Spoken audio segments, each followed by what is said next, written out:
Assalamualaikum warahmatullahi wabarakatuh. Kembali lagi dengan biologi edukasi.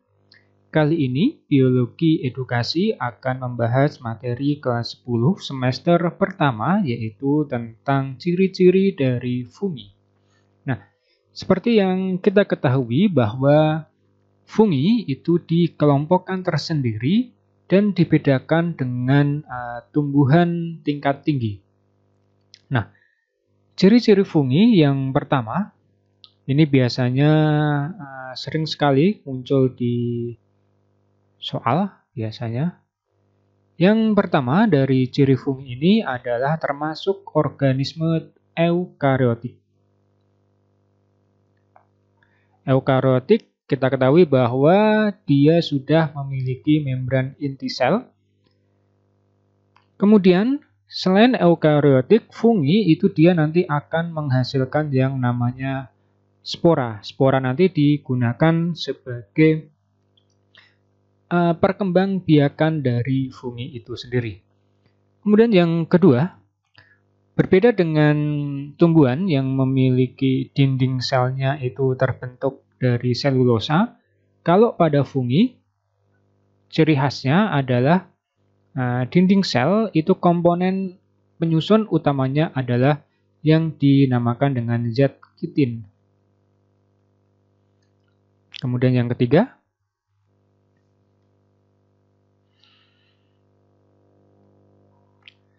fungi nanti ada yang multiseluler. Multiseluler. Berarti multiseluler itu adalah dalam satu individu itu dia memiliki banyak sel. Tetapi di fungi itu nanti juga ada yang bersifat uniseluler.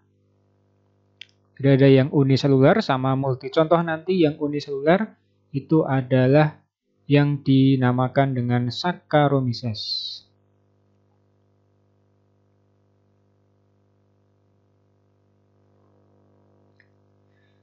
Saccharomyces adalah salah satu jenis dari fungi yang digunakan untuk fermentasi atau pembuatan tape.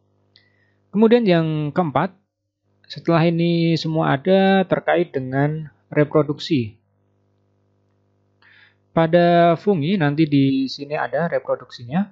Itu nanti dia dibagi menjadi dua, yaitu reproduksi seksual. Kemudian yang berikutnya adalah reproduksi aseksual. Seksual nanti ada banyak macamnya, tetapi garis besarnya sama antar kelompok-kelompok di fungi. Untuk yang aseksual ini nanti biasanya ada yang menggunakan spora. Kemudian ada juga yang modelnya adalah membentuk yang namanya tunas atau budding namanya. Ini adalah ciri khas dari fungi. Kemudian ada juga ciri yang lain adalah terkait dengan hifa. Nanti di fungi itu ada hifa bersekat. Kemudian ada juga yang dinamakan dengan hifa tidak bersekat. Nah, di gambar sebelah atas ini ada yang septa hifa, kemudian ada cenocytic hifa. Hifa bersekat itu nanti kalau di gambar ini adalah yang dinamakan dengan septa hifa ini. Septa hifa. Kalau yang hifa tidak bersekat nanti namanya adalah coenocytic.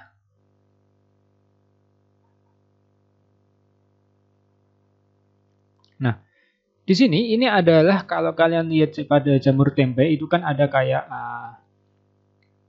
serabut-serabut yang ada di atas tempe itu yang warna putih. Nah, inilah yang dinamakan dengan hifa. Kalau diperbesar nanti hifa itu ada dua jenis, yaitu yang dinamakan dengan hifa bersekat ini, yang ini. Kemudian ada juga yang dinamakan dengan hifa tidak bersekat. Nah, yang dimaksud dengan hifa bersekat itu adalah ketika dia punya yang namanya septum. Septum ini adalah sekat. Kalau di gambar sederhana, ini misalnya adalah hifa. Maka ciri khas dari hifa bersekat atau septa hifa itu nanti dia punya ruangan-ruangan yang bersekat-sekat, di dalamnya nanti ada nukleusnya seperti ini. Nah, ini adalah nukleusnya, kemudian dinding sel, ini nukleusnya yang di sini. Nah, septanya adalah bagian yang ini. Jadi ini adalah yang dinamakan dengan septa. Kemudian ada porinya. Biasanya ciri khasnya nanti adalah yang septa itu kalau digambarkan nanti ada gambar ini. Ada garis-garisnya seperti ini.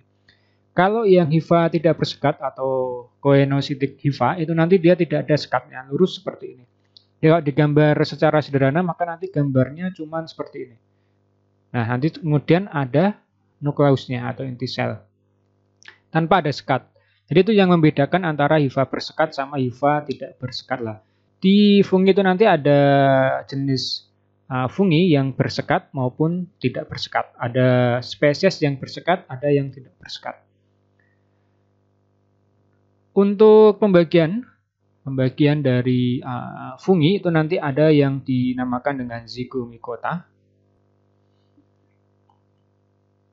Pertama ya, nanti ada yang dinamakan dengan zygomicota.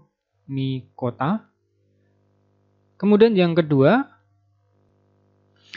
ada yang dinamakan dengan ascomycota. Yang ketiga, nanti ada yang dinamakan dengan basidiomycota. Kemudian yang keempat, ada yang dinamakan dengan deuteromycota. Deuteromycota.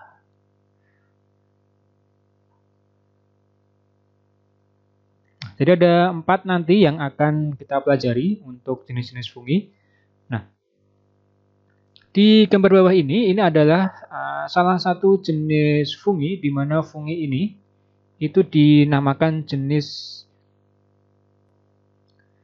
Arbuscules. Namanya adalah jenis Arbuscules. Ini biasanya sih tidak dipelajari di materi SMA.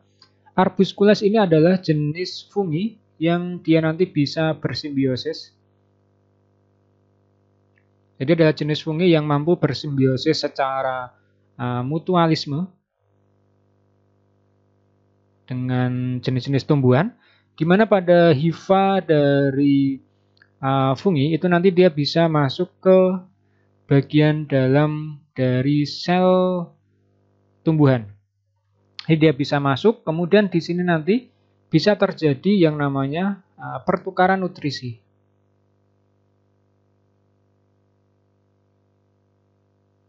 Jadi terjadi pertukaran nutrisi di mana nanti nutrisi dari fungi itu nanti dia bisa masuk ke dalam sel tumbuhan, kemudian nutrisi dari sel tumbuhan juga bisa masuk ke dalam fungi.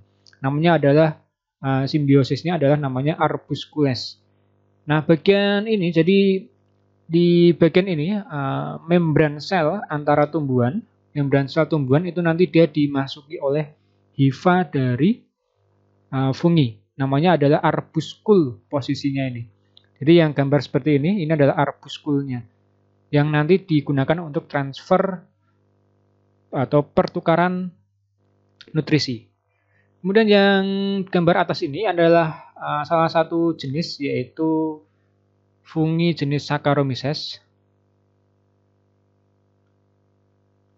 Di mana pada Saccharomyces ini terjadi reproduksi secara aseksual dengan cara pembentukan yang namanya budding atau tunas. Jadi ini adalah gambar dari Saccharomyces, satu bagian ini. Kemudian ketika terjadi reproduksi secara aseksual, maka nanti dia akan membentuk budding atau tunas ini. Ketika nanti budding ini sudah tua, maka nanti budding ini akan melepaskan diri dari Saccharomyces yang bagian ini, membentuk individu baru dari Saccharomyces. Yang bawah ini adalah tadi berkaitan sama reproduksi ini, di mana nanti reproduksi itu secara garis besar pada fungi dibagi dua, reproduksi seksual dan reproduksi aseksual. Ini hanya saya jelaskan garis besarnya, nanti akan lebih spesifik ketika membahas mengenai jenis-jenis fungi ya. aseksual itu nanti garis besarnya akan menggunakan spora. Sporanya adalah spora aseksual ini, sedangkan reproduksi seksual itu nanti dia juga akan menggunakan spora seksual. Jenisnya nanti ada banyak, ada namanya Basidiospora, ada Ascospora, dan seterusnya. Nanti ada dua hal yang penting, yaitu dinamakan dengan plasmogami ini, kemudian dinamakan juga karyogami. Plasmogami itu adalah fusi sitoplasma. Atau fusi itu penggabungan, modalnya gitu. Jadi fusi itu penggabungan. Penggabungan sitoplasma antara yang jantan plus sama min dari fungi. Kemudian kalau karyogami itu adalah yang bergabung, adalah dinamakan dengan fusi nukleus. Jadi yang bergabung adalah nukleusnya. Kalau plasmogami yang bergabung adalah sitoplasmanya. Kalau karyogami itu adalah yang bergabung adalah nukleusnya. Seperti itu. Jadi peleburan ini adalah penggabungan sitoplasma atau boleh dikatakan peleburan sitoplasma. Ini juga sama, peleburan dua buah nukleus menjadi satu buah nukleus. Jadi garis besarnya seperti itu antara aseksual sama seksual pada fungi. Nanti akan saya jelaskan lebih rinci pas membahas mengenai jenis-jenis dari fungi ini. Jika ada yang kurang jelas nanti bisa ditanyakan di kolom komentar ya. Sampai jumpa pada materi-materi berikutnya di Biologi Edukasi. Wassalamualaikum warahmatullahi wabarakatuh.